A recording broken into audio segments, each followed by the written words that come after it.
it looked like a big, hairy, naked person. You know what I mean? That's all the only way I can describe it. It had a face of a man, a very large man. A couple of them were holding their coffee and their hands shaking. I didn't see nothing. I didn't see nothing. They didn't want to be involved. So then I just got the bug of, wow, there's really something to this.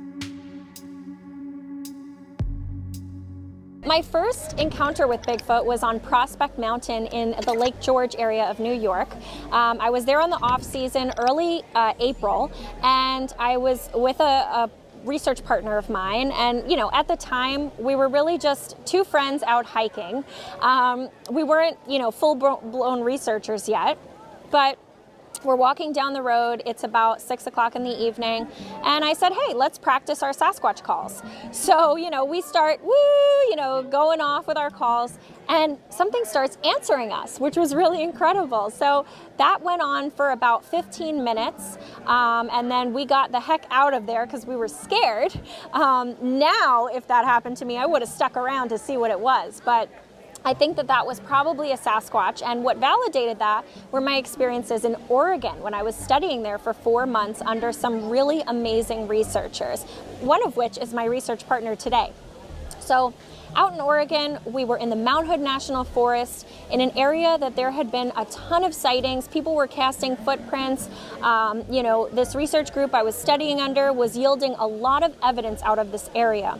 And so they brought me along to show me.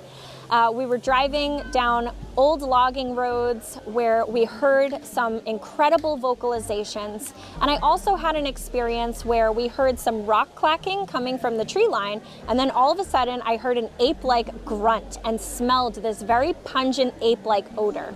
So I've had a few experiences out there, but perhaps the most amazing experience I had was seeing one in the middle of the night. It was almost midnight, and we were out on private property that we had exclusive access to. And, you know, we're walking around, all of a sudden we hear cracking and crunching and, you know, quietly, but it was definitely there. Something was walking through the woods. And before I knew it, I'm staring into the tree line. The moonlight is beautiful and bright. You could see kind of in between each tree. And I see this huge man-like figure step between two trees, kind of look at us, and then walk off. It was the most incredible experience. And at the time I thought, there's no way that could have been a Sasquatch because it was too big. Yeah. And afterwards, we measured. It was about 7.5 foot, which puts it in the range of an adult male Sasquatch. But, you know, in the moment, you can't imagine the size of them until you see one yourself.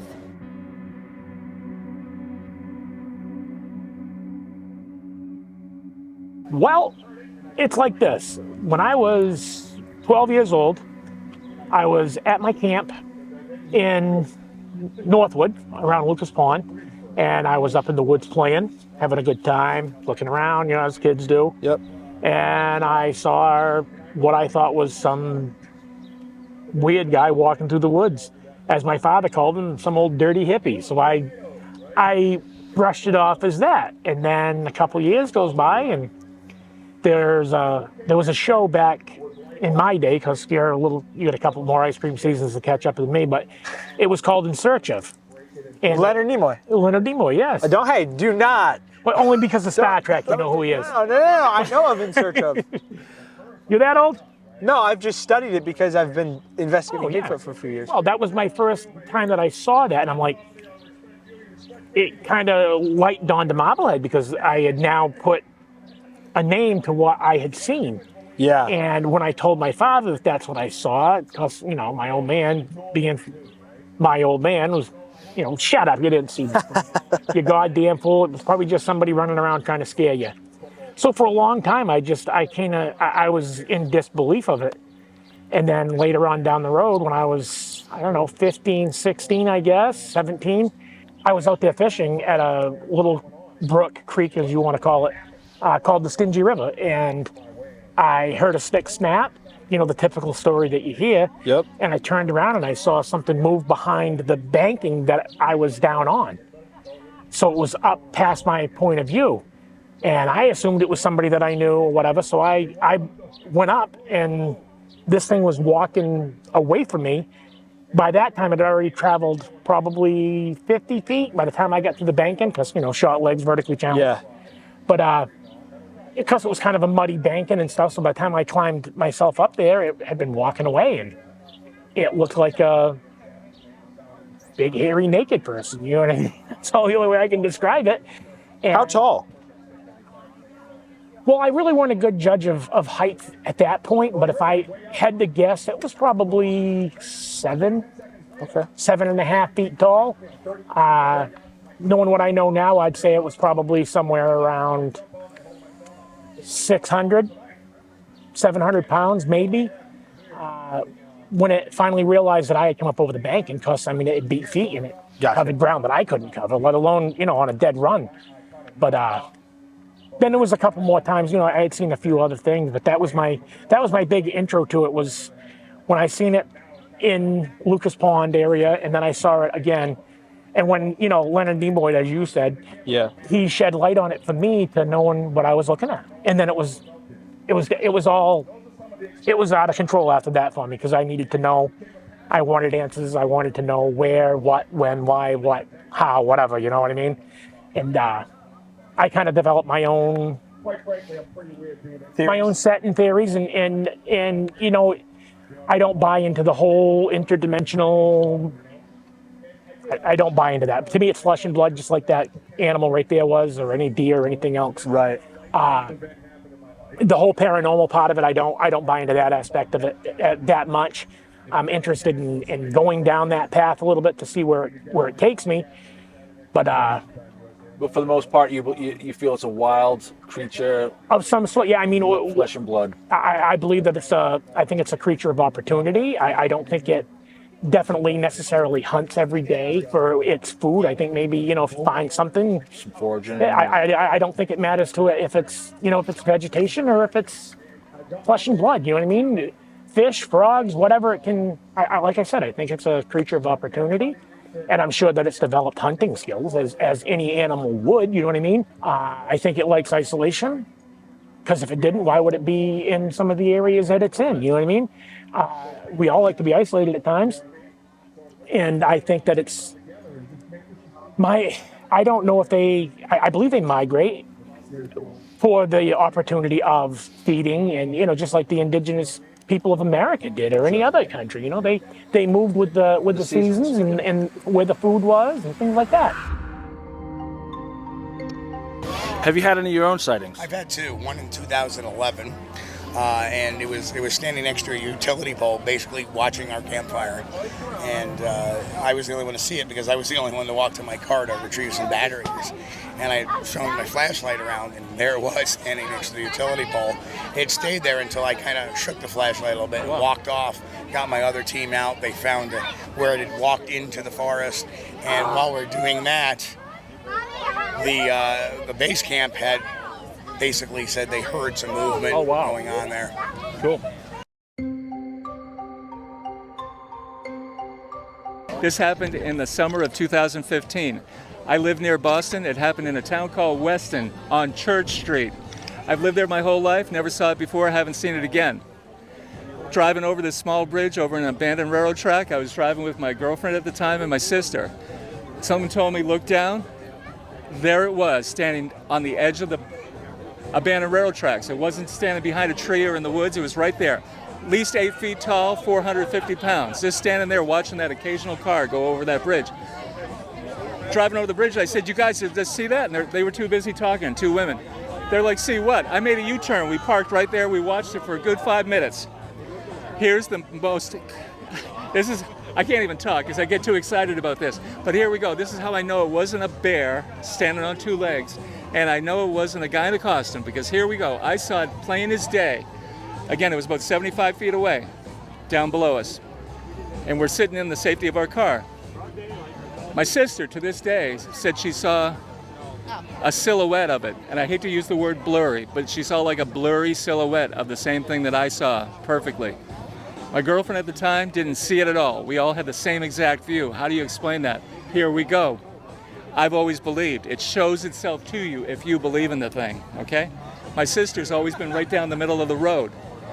She kind of saw it, but she didn't see it. My girlfriend at that time never believed in ghosts, aliens, or Bigfoot, she didn't see it at all.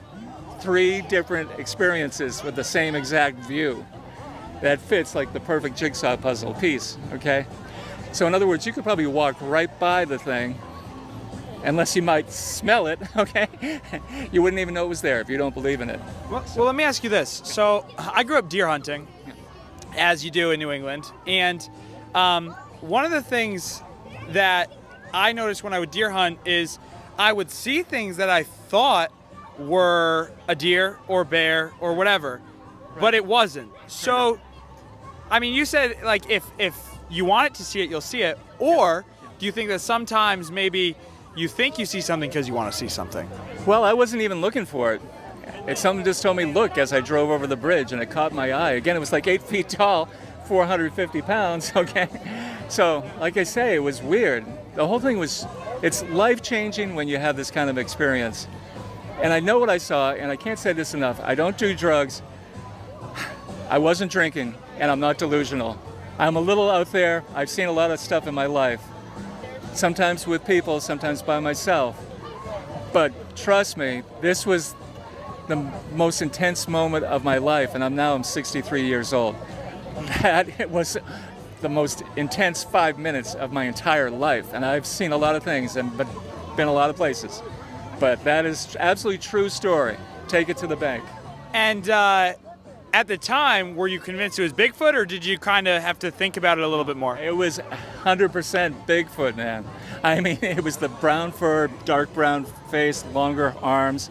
It wasn't jumping around, but you could see it was alive. It was just standing there. Like I say, it was just curious about that occasional car that was going over the bridge. Again, this was in the town of Weston, Massachusetts, on Church Street. And now today, it's a very popular rail trail. And when I go over that bridge, what do I see?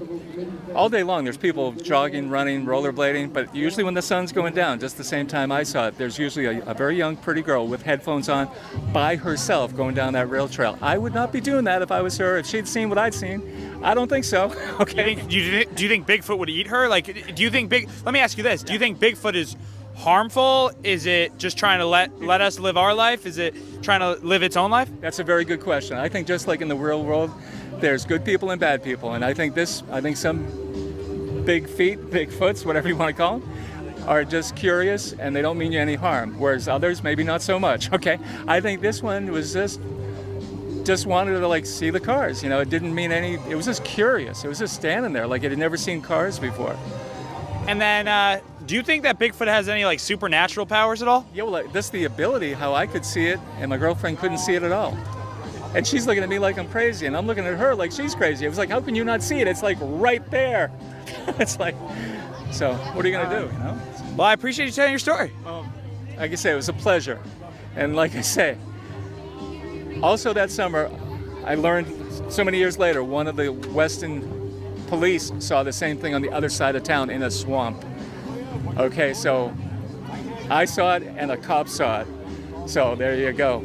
Take it to the bank. Right on. Awesome. Thank you, man. Thank you. Let me tell you one story from about 1979 or 1980. I always keep mixing up those dates. Probably 1979. So activity was happening in Hemet, California, and you could think of Hemet, California in between San Diego and Los Angeles. So we developed a rapport with the people that it was happening to, but back in the late 70s, early 80s, everything was a landline phone. There was no mobile phones. So we thought we would go see these people and find out what the latest was in terms of Bigfoot activity in their area. So we knock on the door, and nobody was home. And it had rained quite a bit in that area. And in that area, there were no paved roads. It was all dirt roads. And some of the dirt roads were rutted in the sense that if you were to drive a vehicle, it would be easy to get stuck. And so the guy that was with me, who actually drove, his name was Doug Trapp. Now what? And I said, well, why don't we just look around in this area, because this is where these sightings and footprints were happening. And so we just stumbled around, and I told Doug, I said, you know, Doug, you probably should stop your car and we should get out on foot and just walk, because if anything that's bad's going to happen, we're going to get your car stuck and we're not going to be able to get it out. So he agreed upon that. And so we started walking around and walking into like some treed areas where a little creek was. And I'm thinking about maybe 10, 15 feet away. We're both looking at the ground. And I think we saw it at the same time. There were tracks. And so I'm still a teenager at the time. And this was my first exposure. And it had rained, so those tracks had been kind of washed on. But they were still nonetheless big tracks that, to my memory, were about 17 inches long with a big wide heel that seemed to be about 3 or 4 inches wide at the heel. And so we started looking around and we could kind of make sense of where this thing had walked. And Doug had some plaster in his car, and so we tried to make a plaster cast. We did take photos before the plaster castings, but the plaster was, I think, already had moisture in it, so it didn't do a very good job at setting up, and it just crumbled away. So we didn't get a casting, so that was, I guess, our fault. I was never expecting to see anything. But that kind of, at that point in my life, it kind of reinforced the idea that there might be something out there, because we thought about it on the way home. We had no idea that we were going to park the car there. We just decided to do it. It wasn't planned. So it's not like someone would have planned those prints to say, like, they're going to stop the car here, they're going to look here. Right. We didn't, it was just an afterthought. Right. So in terms of someone saying, oh, someone planted those tracks and you just conveniently walked up, and I said, there's no possible way, because we didn't even know we were going to be there. Right.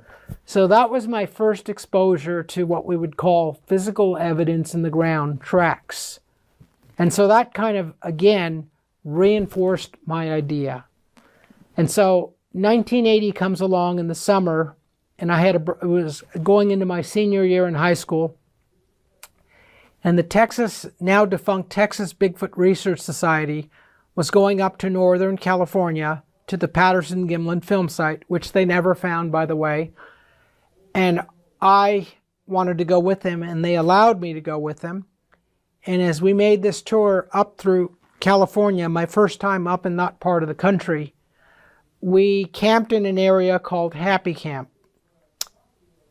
And this was a campsite that didn't seem to have a lot of people in it. In fact, the way that I remember it, it was basically us and maybe a few other campers. I don't remember. But it was pretty warm. I was sleeping in a hammock outside. And the way I remember it, I had the zipper on my sleeping bag open because it was so warm. And so that night, one of the guys in our crew, because it wasn't just the family, there was other people that were from Texas with us. They came and kind of woke me up. They said, wake up, somebody's throwing rocks. So we're in a heavily wooded area in a campground. And it was hard for me to wake up because I was in a pretty sound sleep. But I did wake up, and he said, somebody's throwing rocks. And so I'm trying to process this information. And then I hear a thud on the dirt, and I said, it really woke me up because I could hear it, that something was being thrown. Got out of my sleeping bag, and the impression I got was that somebody was throwing rocks from a good distance, and the impression I got, having played baseball, is that those rocks were coming in underhanded, like this, being lobbed like this. Because you could see it as the rock was landing within the 5 feet. And it was interesting because it was dark out. And these rocks were landing very close to us, but not hitting us. And so I started laughing because I thought it was just ridiculous that someone would be throwing rocks. And I thought maybe it was a prank. Yeah. And so I had seen on In Search Of, the long defunct television series with Leonard Nimoy narrating, that one of the people that was interviewed on the show said something like ook ook, because that was a native language of Bigfoot or whatever. And I just remembered that I never really gave it any thought, but I remember yelling out in the woods from the campground, ook ook. And then what came back was this long drawn out grr. You could just think of it with a G, a lowercase G with a bunch of R's, just grr. And then it went quiet, and that was it. Everything stopped. No more rocks. We never saw anything. We never saw who was throwing the rocks. The next day, we went up to look, but as that stopped, I was still thinking that someone was playing a prank on us, so I surveyed our party, were we all accounted for? And everyone, some of the people were sleeping in the Chevy Suburban wagon with the seat folded down, and they had sleeping, and I said, yeah, there they are, they're all there. Yeah. And so, to this day, in that area, I don't know what was throwing the rocks that were the size of about a baseball, but someone was throwing rocks, and I'm open to the possibility that it may have been a Bigfoot, because I don't know any other animal in the woods that could throw rocks. Right. And it didn't scare me. It was kind of surreal that something like this could be happening. And so that kind of, again, I wouldn't say it was Bigfoot, but my other option was like, what else could it have been? If it was a person joking, we would have found that person, I think, because we went up to, the way I remember it, this is a long time ago, 42 years ago, we went up with flashlights on that hill, kind of looking around, nothing. In regards to a body, I mean, we haven't found a body. Why would you speculate that is? Well, looking at the bodies, for one thing, most people know that humans that die in the woods are often found pretty quickly. Mm-hmm. And that's mostly because of murder, or, they're not adept at being in nature. Yeah. But also, the amount of chemicals in a human body are so much more than the natural animals. Yeah. Nature's way is to really avoid chemicals and poisons.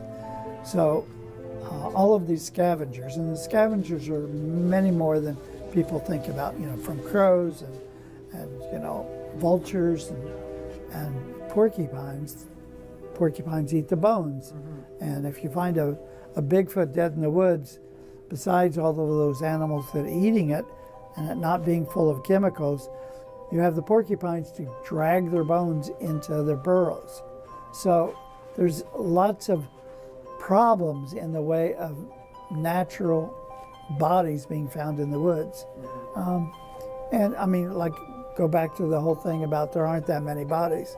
Yeah. So if you think that there's maybe one Bigfoot in every 100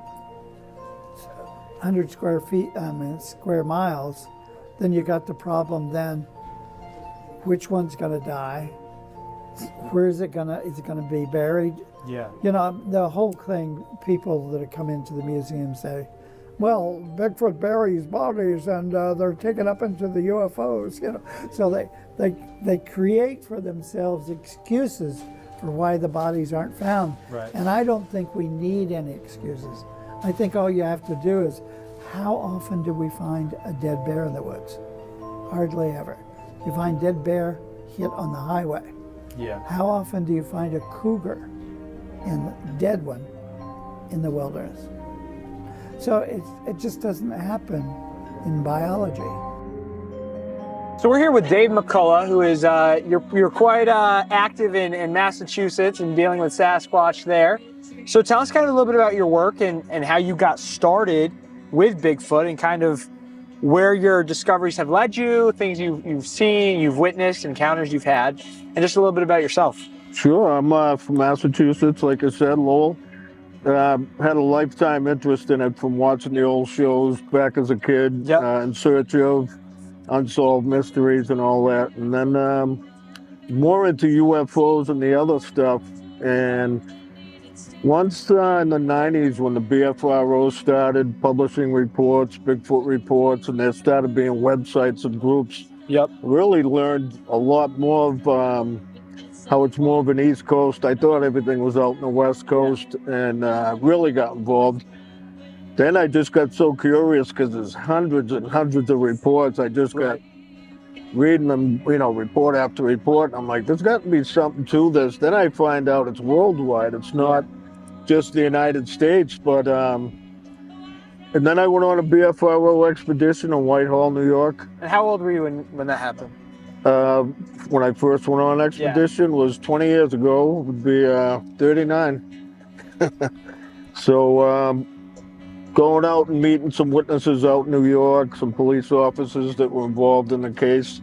It's a really famous case. 3 village police, 3 Vermont police, because it's right on the border of Vermont, New York State Police. That's eBay Road. Yes. So we went out to Whitehall. That's actually how I met Mike. We did an event out in Whitehall and learned all about that. And so you went on an expedition out there. I did, yeah, with the BFRO 2004. Yep. And got taken to the golf course where it was seen, talked to him for a while. And then I met, like I said, I met the police that were involved, and they were very forthright. A couple of them were retired, so they didn't. They didn't. Gordon. Yep. Brian Gosselin. Yep. Brian Gosselin. Yeah, we met him. Yep. He's a character. Yeah, real nice. And then a couple other guys that were, by then they weren't worried about their careers, so they were very honest about it, and they knew what they saw. And they were saying, Brian Gosselin was actually telling me there was a couple cops. They all met up later at a only diner in Route 4 coming into Whitehall. They all met, and he said a couple of them were holding their coffee and their hands shaking. I didn't see nothing. I didn't see nothing. They didn't want to be involved. So then I just got the bug of, wow, there's really something to this. And I started looking in New England into the history of, goes as far back as the Native Americans can go. The Vikings' first trip to North America was, it's written in their sagas, same description. So where do you find like, so you're saying there was writings of Bigfoot in the Viking sagas, yeah. So where do you find that? Like, where does that information come from? I think on the first explorations of Leif Erikson. Okay. And the famous Vikings that were the first ones and in these North are America. These are Viking legends? They're Viking... It's in the sagas. It's called sagas, okay, which would be their journals. Okay. And they reported the same thing. Hairy giants, stinky, you know, something to it. And then, you know, long Native American history, too, where it just all ties together that, okay, of all these people all around the country and around the world seeing something that doesn't exist, and they don't know each other. They all have the same stories. Yeah. Same descriptions. So let me ask you this: have you had encounters with Bigfoot? I haven't seen it, but I've had 2 really good vocalizations, and I've had 2 cases where a small tree got snapped and slammed to the ground. So out of 20 years, only 4 that I would call, you know, I have nothing to prove or show for it, but I know what it was, you know. Yeah.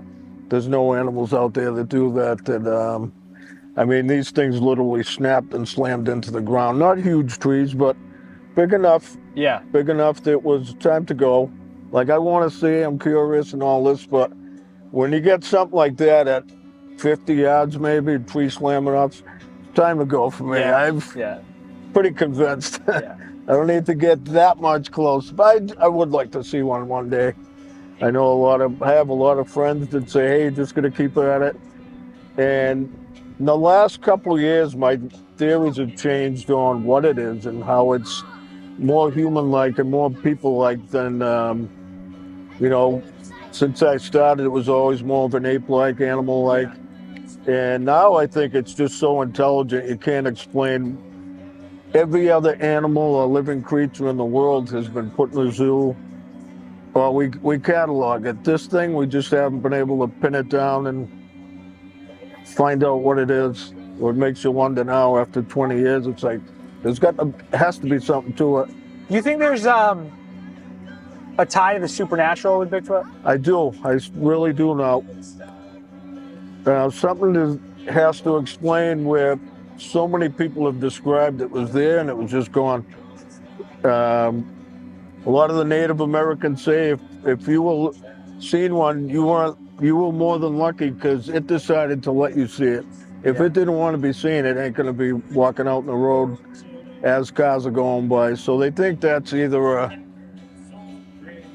initiation to the younger ones, go get seen, and again, it's all speculation. Right. But when you got all these dark woods and you see a car coming, wouldn't you just step back behind the tree? But they seem to walk out and just take a look at the car coming and almost letting it be seen. Yeah. From the stories that I've heard, it's almost as if when someone does have an encounter with Bigfoot, they're never really looking. It just kind of happens. Yeah. Do you feel like that's kind of a fair assessment? Yeah, I think if you go out looking for it and you do what, like any of these TV shows that are produced and have personalities in it, they're out there, they're doing whoops and they're doing tree knocks and they're doing all kinds of stuff to try to elicit a response so that they can record it.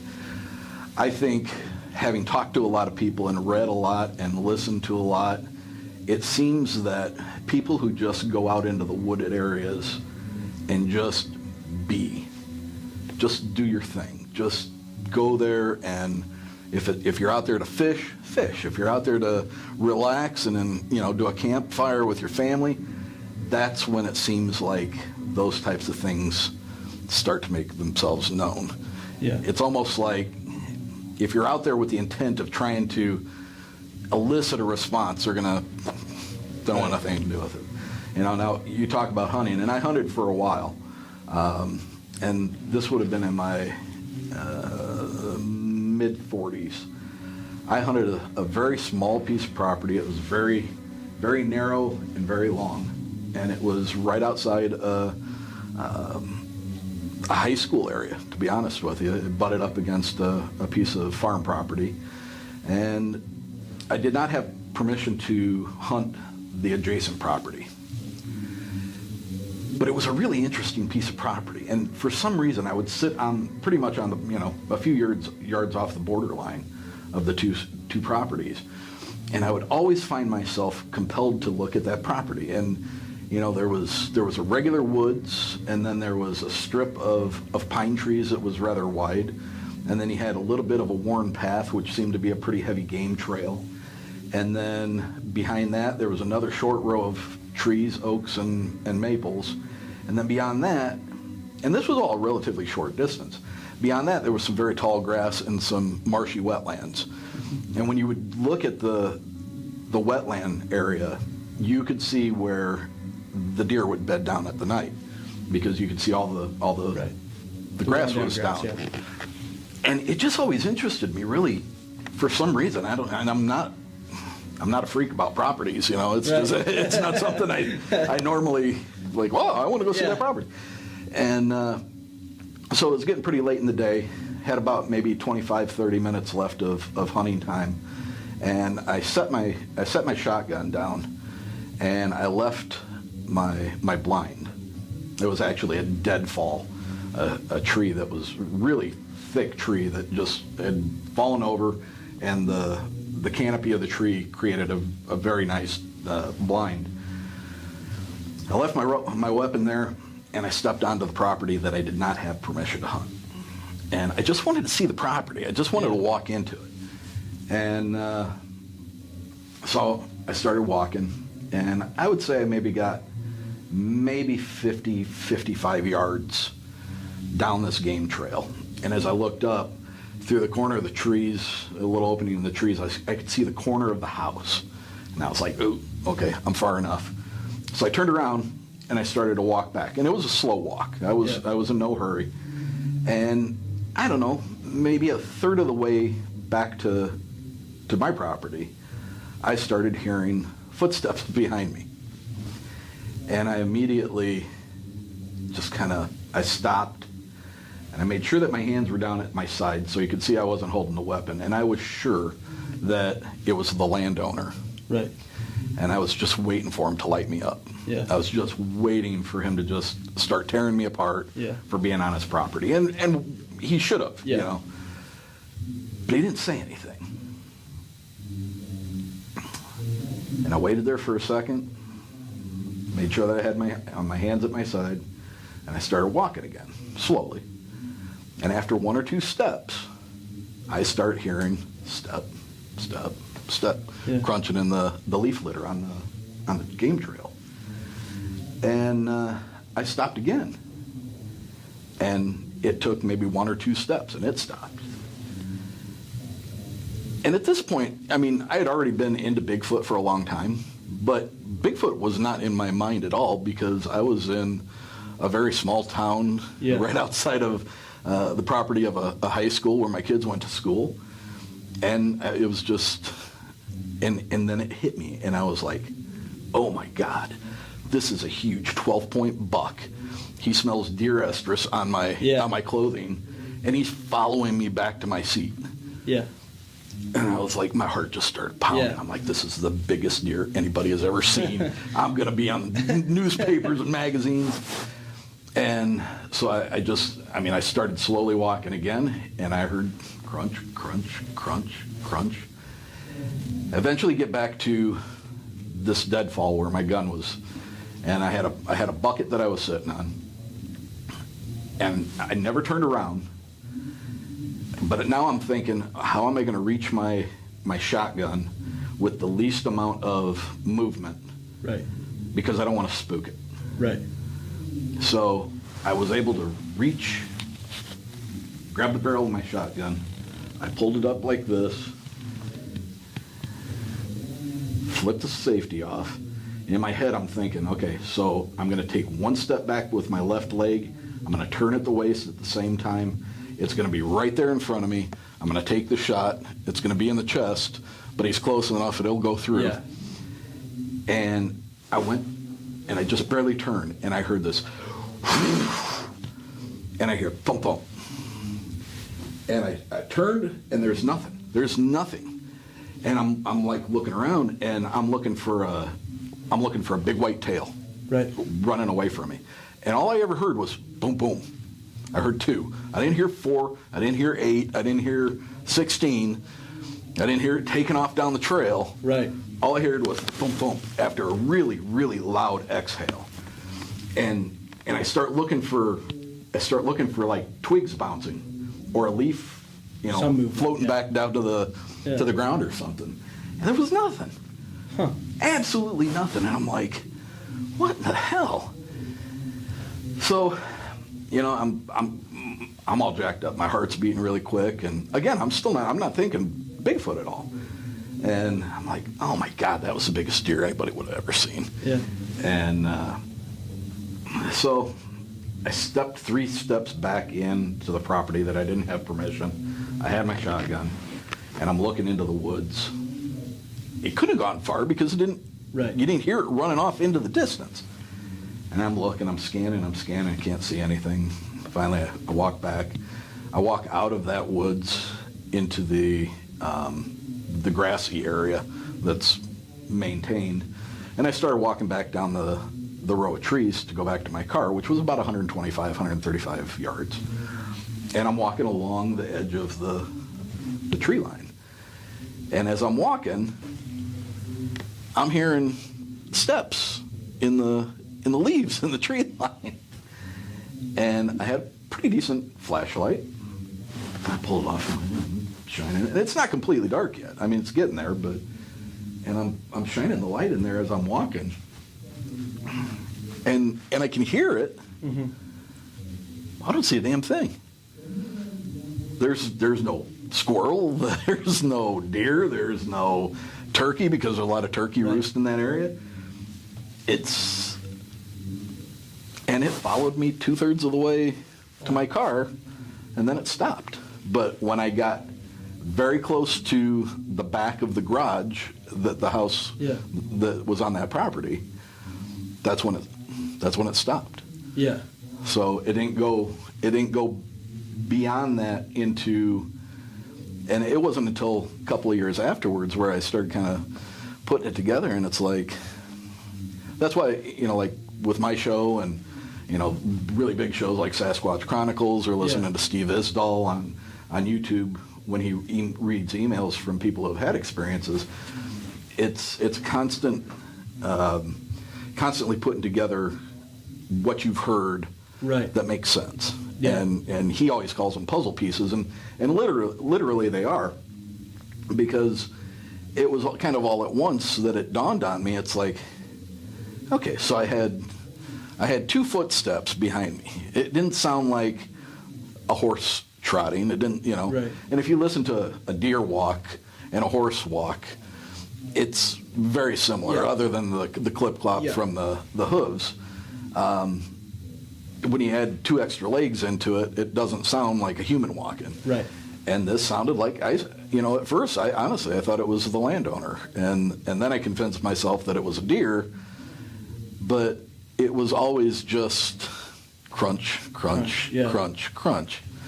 And it wasn't until a couple of years after that I kind of put it all together, and I was like, was it? Yeah, wow. You know, I mean, I don't know, but when you start hearing, and I guess you can, you know, I guess it's easy to draw a point from A to point B without it being true, but sometimes, like, the simplest answer is too obvious. Is the right answer. Yeah. You know, I mean, if you try to read too much into it, you're possibly missing what's there. So I'm not saying it was a Bigfoot, but it was really odd.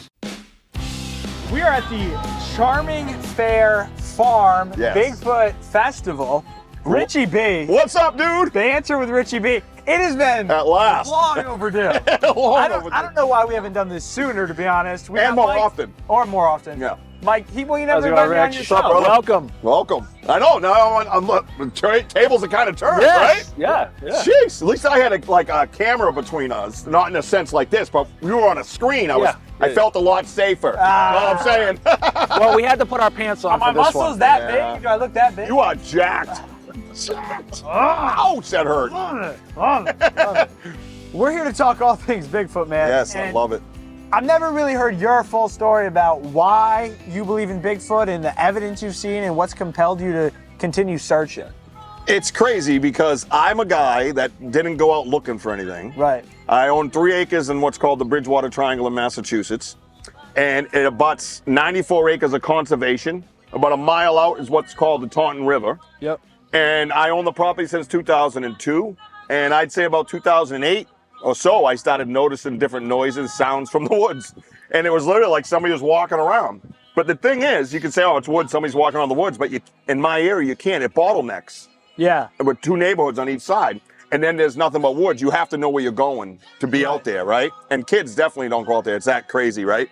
So I started hearing walking around and breaks and stuff. I didn't think much of it. I found myself at night, like on the couch, going, what was that sound? Right. You know what I mean? Like, what was out there breaking stuff? And it went on, this went on for months, like 6 months. And then I started noticing events happening at my house closer to me. Okay. One particular time I was out in the yard raking around this fire pit I have, cleaning up all the loose wood and stuff. And I heard something walk, and I didn't look yet. I was raking, and I heard about I'd say about 8 to 10 inch elm or oak snap in one pull. It went, and I turned like this, and I just saw it coming down. And it was in my property. You have to understand, I have a game trail. It's all dense woods. It opens up into a clearing and then goes back to dense woods and wetlands, right? So I just froze. I absolutely froze. And I went, what in the hell was that? So I grabbed my phone, I held my phone up, and I said, come on, where you at? And I held my phone up, and you can hear it on my YouTube channel. The thing goes, but I couldn't see it. I swear it had to be no more than 50 yards from me, but it was locked into that dense area. And at first I was brave, right? Sure. You get that man thing, and I'm like, this is your property. This is my yeah, Richie B. And I'm like, no, to Bigfoot, you're Richard. Yeah, hello, Richard. And I'm like, you stay there, I'll stay here. This is my property. And I'm talking to it, and then I go, and then it hits me. The fight or flight human thing hits me. Like, what am I doing? I just heard a guttural sound with a creature I can't see. Yeah. So I have about an acre of grass fenced in, so I started backing up to the street where I felt safer. And I literally had my hands on my knees like this, and I had a process. Yep. And it went on for like 5 minutes, and then I called a buddy of mine, and he's a preacher in South Carolina. And I'm like, I call him and I said, I'm gonna send you a video, and I don't know what just happened in my life, but it changed. Wow. And he's like, what are you talking about? And I sent it, and he goes, dude, something growled at you. And I said, yeah, man. I said, remember all the noises I told you I've been hearing? He's like, yeah. I said, I just put something physical with it, right? My name is Brian Gosling. I'm a local here. I'm the police officer back in August of 1976 that had the up-close personal encounter out on Abear Road. After that fact, there was people older than me at the time because I was 24. Now I'm almost 72. That came forward, and for a good month after the initial sighting on Abear Road, there were reports on a certain road, would be County Route 11 and Abear Road, probably another dozen or so reports of people seeing things, stepping across fences you and I got to climb across. My wife and I wrote a book. It's called Abear Road, The True Story, because the original story on documentaries and books that have been written is so far-fetched and so far out of whack. They've taken the main purpose for the book we wrote is the facts, because I'm the one that had the encounter, not everybody else. My words are my words, not your words. That night, I mean, what were kind of your first impressions when you saw it? I mean, what was first running through your mind? Now, I was the second night. I was off duty, my own car. The night before I was on duty, I couldn't leave the village unless I were in pursuit or backing up a call that the troopers or sheriffs couldn't cover. And the guys that come in just happened to be my brother and a friend of his. My dad had just gotten off duty, and it was midnight or so. And they come in and told me, and I thought they were full of kapooey. And my encounter, the night I had my encounter, the trooper that was out there with me, he was on duty. He was probably 2,000 feet away from me or so, up on top of a hill, out in a field a little bit, 50 feet off the road, where I was 400 feet or so out in a field that hadn't been mowed that year by the farmers. My first thought was, you got to live it with me, because something told me to turn my spotlight on now. Something just told me to do it, and right off the kitty corner of my car, here's this creature standing there, 7.5, 8 foot tall, 400 pounds, maybe more, maybe a smidgen less, staring at me. And as soon as I hit it with my spotlight, it brought his hands up like this, and put his head back, and just let out such a deep, guttural, from the bottom to the top of the scale. And it lasted probably 10, 15 seconds. And at 30 feet, I guesstimated it was 30 feet. It was just like me blowing a tuba right directly in your face. I could feel it in my chest. Mm-hmm. I had my hand up, the hammer pulled back on the gun, and all I could hear in my head, believe it or not, is, I'm not going to hurt you. I'm not going to hurt you. And while all this is going on, I'm standing there looking at something that don't exist. I didn't go out as a complete non-believer. Why should I disbelieve my brother, his friend? My father was a sergeant here in Whitehall, 2 New York State troopers, 2 deputy sheriffs that all saw it. Mm-hmm. Why should I doubt them? But I went out for my own curiosity, and it's the trooper that went out with me, and he was on duty, went out for my own curiosity, and thank God I stayed where I did. For months and months and months after that, we were all made fun of, and and these same guys that are made fun of me are some of the, not the festival, but different things we used to have in the park, whittling little Sasquatches and all that stuff, making money off it, see. And I embarrassed one guy so bad that the people that were buying things put them right back down and walked away from the table. I said, there's one of the guys who used to make fun of me all the time, and the rest of the family. But anyway, I'll never forget it. Right from the instance I left that road and get out in that field, the whole 9 yards, it's etched up here forever. Awesome. Well, I appreciate your time, and thanks for telling your story. You're welcome. Back in 2009, I was heading home from work. Was pulling off to the opposite side of the road to look at a couple of cars that were for sale. And as I was doing it, I see some movement up ahead. I looked up, looked at the vehicles, and I looked again, and it was going into the woods. Well, this thing was quite huge. Black, hairy is what I saw. I drove to where it went into the woods. Well, when it went into the woods, it took its hand and just moved some of the branches away. Those branches were 7 feet up in the air. I got out of the car to look, and I can see it going through the woods, just trudging through. It wanted to get away from me.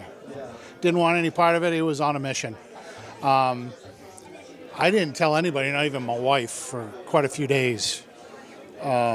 Just trying to process it myself. But in the process of trying to figure out what I saw, I did find out that there was a person that lived nearby that had the same type of sighting a few years prior in the same area, not the same spot, but the same area. And they found some footprints that went well a mile into the woods until they lost it. I've always had an interest in movie monsters specifically, but Bigfoot was a big thing growing up, watching some of the movies as we went along. But when I found out that Michael went to school with me, we were about a year apart. He's a year older than I am. We reconnected and started exchanging our story, and that's when we got involved together and started doing the investigations. Keeping an open mind, experiencing other things ever since. Again, keeping an open mind. Not everything can be Bigfoot. It could be other things, but that's what we're here to do, is to try to figure out what's going on and what the truth is. So let me ask you guys both this. There is some debate in what Bigfoot is, right? Some people fall in a camp, they say Bigfoot is paranormal. It has paranormal, tendencies. It does things that we just can't explain. Some would fall in the camp, it is closer to like an ape. What do you guys, where does your belief start? We'll start with you. Okay. Well, if you go back in the Native American history, they always talked about an ancient race of giant Indians that were around. Here in Maine, they had them, in the Katahdin area. They would come down, and there was some that were cannibalistic. There were some that actually taught some of the Indians things. And there's been stories of people calling them hairy Indians. I believe they are some type of an offshoot of us, a forgotten race. I think they might look ape-like. I think they're more human than ape. I think they're just, that ape description is what they're using it as for, as a description.